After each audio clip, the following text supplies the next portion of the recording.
केंद्रीय गृह मंत्रालय ने अनलॉक 5 के लिए गाइडलाइंस जारी कर दी हैं। गृह मंत्रालय के निर्देश के मुताबिक कंटेनमेंट जोन के बाहर के क्षेत्रों में कई और गतिविधियों को फिर से खोलने के लिए आज नए दिशा निर्देश जारी कर दिए गए हैं। दिशा निर्देशों के तहत विभिन्न गतिविधियों को फिर से खोलने की प्रक्रिया को और आगे बढ़ाया गया है। अनलॉक 5 में सिनेमा घर और मल्टीप्लेक्स को 50% सीटों के साथ खोलने की अनुमति दी गई है। इसके साथ ही बिजनेस टू बिजनेस एग्जीबिशन को भी गृह मंत्रालय के दिशा निर्देशों के साथ खोलने का परमिट दे दिया गया है। वहीं youth affairs and sports ministry द्वारा अनुमति के बाद स्पोर्ट पर्सन के लिए और प्रशिक्षण के लिए स्विमिंग पूल को भी खोला जा सकता है। आइए बताते हैं आपको कि अनलॉक 5 में क्या क्या खुलने वाला है और क्या क्या बंद रहेगा। नए दिशा निर्देशों के अनुसार कंटेनमेंट जोन के बाहर के क्षेत्रों में 15 अक्टूबर 2020 से निम्नलिखित गतिविधियों को फिर से खोलने की अनुमति दे दी गई है। सिनेमा थिएटर मल्टीप्लेक्स को फिर से 50% क्षमता के साथ खोलने की अनुमति दी जा रही है। इसके लिए सूचना प्रसारण मंत्रालय द्वारा मानक परिचालन प्रक्रिया यानी एसओपी जारी की जाएगी। कंपनियों के स्तर पर होने वाली बिजनेस टू बिजनेस एग्जीबिशन को पुनः शुरू करने की अनुमति दी गई है। इसके लिए वाणिज्य विभाग द्वारा एसओपी जारी की जाएगी। खिलाड़ियों के प्रशिक्षण के लिए इस्तेमाल किए जा रहे स्विमिंग पूल को भी फिर से खोलने की अनुमति दी गई है, जिसके लिए मानक प्रक्रिया यानी एसओपी युवा कार्य एवं खेल मंत्रालय द्वारा जारी की जाएगी। मनोरंजन पार्कों, रेस्टोरेंट और बार आदि इसी तरह के स्थानों को भी फिर से खोलने की अनुमति दी जाएगी, जिसके लिए स्वास्थ्य एवं परिवार कल्याण मंत्रालय द्वारा मानक संचालन प्रक्रिया यानी एसओपी जारी की जाएगी। अनलॉक 5 में स्कूल, कॉलेज, शिक्षण संस्थान और कोचिंग संस्थान भी खुलने का रास्ता साफ हो गया है। स्कूलों और कोचिंग संस्थानों को फिर से खोलने के लिए राज्यों, केंद्र शासित प्रदेशों की सरकारों को 15 अक्टूबर 2020 के बाद क्रमबद्ध तरीके से निर्णय लेने के लिए छूट दी गई है। स्थिति के मूल्यांकन के आधार पर संबंधित स्कूल और संस्थान शर्तों के साथ अलग अलग राज्यों के शर्तों के अनुसार खुल सकेंगे। ऑनलाइन डिस्टेंस लर्निंग शिक्षण का पसंदीदा तरीका बना रहेगा और इसे प्रोत्साहित भी किया जाएगा। जहां स्कूल ऑनलाइन कक्षाएं संचालित कर रहे हैं और कुछ छात्र शारीरिक रूप से उपस्थित होने के बजाय ऑनलाइन कक्षाओं में भाग लेना पसंद कर रहे हैं, वहां उन्हें ऐसा करने की अनुमति दी जा सकती है। छात्र सिर्फ अपने पेरेंट्स की लिखित सहमति के बाद ही स्कूलों और संस्थानों में उपस्थित हो सकते हैं।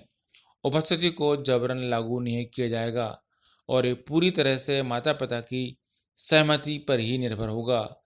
शिक्षा मंत्रालय के स्कूल शिक्षा और साक्षरता विभाग द्वारा जारी की जाने वाली मानक संचालन प्रक्रियाओं के आधार पर स्कूलों और संस्थानों को फिर से खोलने के लिए स्वास्थ्य सुरक्षा संबंधी सावधानियों के साथ खोलने की अनुमति दी जा सकती है। जिन स्कूलों को खोलने की अनुमति दी जाएगी उन्हें राज्यों और केंद्र शासित प्रदेशों के शिक्षा विभागों द्वारा जारी की जाने वाले एसओपी का अनिवार्य रूप से पालन करना होगा। साथ ही साथ ऐसे शोध विद्यार्थियों और विज्ञान एवं प्रौद्योगिकी विषय में स्नातकोत्तर छात्रों को जिन्हें प्रयोगशाला और प्रायोगिक कार्यों यानी लैब की आवश्यकता है, उनके लिए ही उच्च शिक्षा संस्थानों को 15 अक्टूबर 2020 से खोले जाने की अनुमति होगी। लोगों के एकत्रित होने से संबंधित दिशा निर्देश भी नए सिरे से जारी किए गए हैं। कंटेनमेंट जोन के बाहर वाले क्षेत्रों में किसी भी सामाजिक, अकादमिक, खेल, मनोरंजन, सांस्कृतिक, धार्मिक या राजनीतिक गतिविधियों के आयोजनों के लिए 100 व्यक्तियों के साथ आयोजन की अनुमति अनलॉक 4 में ही दी जा चुकी है। अब राज्यों और केंद्र शासित प्रदेशों की सरकारों को कंटेनमेंट जोन के बाहर 15 अक्टूबर के बाद से 100 व्यक्तियों से ज़्यादा संख्या के साथ ऐसे आयोजनों को निश्चित शर्तों के साथ अनुमति देने की रियायत दी जा रही है।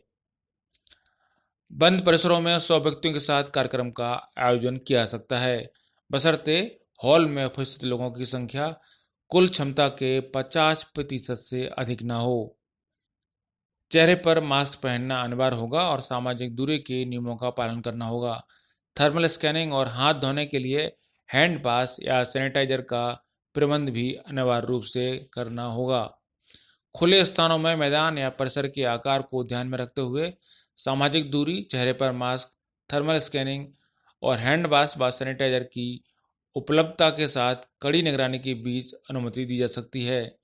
यह भी सुनिश्चित किया जाना चाहिए कि ऐसे आयोजनों से कोविड-19 का संक्रमण नहीं फैले। राज्यों तथा केंद्र शासित प्रदेशों की सरकारों को भीड़-भाड़ या सामाजिक आयोजनों के नियमन हेतु विस्तृत एसओपी जारी करनी होगी और उसका सख्ती से अनुपालन सुनिश्चित करना होगा। कंटेनमेंट जोन के बाहर कुछ गतिविधियों पर रोक रहेगी। उसमें सबसे महत्वपूर्ण गतिविधि है अंतर्राष्ट्रीय हवाई यात्रा। गृह मंत्रालय द्वारा दी गई अनुमति को छोड़कर यात्रियों की अंतर्राष्ट्रीय हवाई यात्रा पर पूर्ण रोक रहेगी। कंटेनमेंट जोन और लॉकडाउन के सामान्य नियम। 31 अक्टूबर 2020 तक कंटेनमेंट जोन में लॉकडाउन का पालन कठोरता के साथ किया जाएगा। स्वास्थ्य एवं परिवार कल्याण मंत्रालय के दिशा निर्देशों को ध्यान में रखते हुए जिला प्राधिकरणों द्वारा सूक्ष्म स्तर पर कंटेनमेंट जोनों का सीमांकन किया जाएगा। इन कंटेनमेंट जोनों में महामारी के नियंत्रण संबंधी उपाय सख्ती से लागू किए जाएंगे और केवल आवश्यक गतिविधियों को ही अनुमति प्रदान की जाएगी। कंटेनमेंट जोनों के अंदर सख्त परिधि नियंत्रण को जारी रखा जाएगा। केवल आवश्यक गतिविधियों को ही अनुमति प्रदान की जाएगी। राज्य केंद्र शासित प्रदेशों की सरकारें केंद्र सरकार के साथ पूर्व परामर्श के बिना कंटेनमेंट जोनों के बाहर किसी प्रकार की स्थानीय लॉकडाउन, चाहे वो राज्य स्तर पर हो, जिला, उपमंडल, शहर, ग्राम स्तर पर लागू नहीं करेगी। यानी अब राज्य केंद्र की बिना परमिशन के कोई स्थानीय लॉकडाउन कंटेनमेंट जोन के बाहर नहीं लगा सकेंगे। गाइडलाइंस में एक बार फिर दोहराया गया है कि अंतर्राज्यीय एवं राज्य के भीतर आवाजाही पर कोई प्रतिबंध नहीं होगा। व्यक्तियों एवं वस्तुओं की अंतर्राज्यीय एवं राज्य के भीतर आवाजाही पर कोई प्रतिबंध नहीं हो, इस बारे में स्पष्ट दिशा निर्देश जारी किए गए हैं। ऐसी आवाजाहियों के लिए अलग से किसी अनुमति, अनुमोदन, ई परमिट की आवश्यकता नहीं होगी। कोविड-19 के प्रबंधन के लिए राष्ट्रीय दिशा निर्देश जारी रहेंगे, जिनका अनुपालन सोशल डिस्टेंसिंग सुनिश्चित करने के लिए देश भर में किया जाएगा। दुकानों को ग्राहकों के बीच समुचित सोशल डिस्टेंसिंग बनाए रखना सुनिश्चित करना होगा। गृह मंत्रालय राष्ट्रीय निर्देशों के प्रभावी कार्यान्वयन की निगरानी करेगा। बच्चों और बुजुर्गों को घर में ही रहने के निर्देश।